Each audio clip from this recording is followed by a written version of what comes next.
வியாதியஸ்தன் என்று உன்னை ஒதுக்கி வைப்பார்கள். வேண்டாத வார்த்தைகளை சொல்லி புண்படுத்துவார்கள். வியாதியஸ்தன் என்று உன்னை ஒதுக்கி வைப்பார்கள்.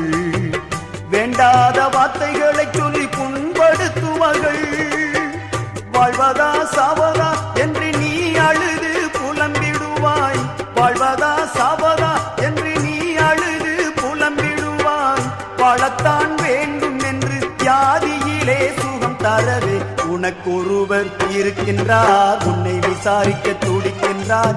உன்னையும் என்னையும் இயேசு நேசிக்கிறார். நம்மை உள்ளங்கைகளில் வரைந்திருக்கிறார். நம்மை உள்ளங்கைகளில் வரைந்திருக்கிறார்.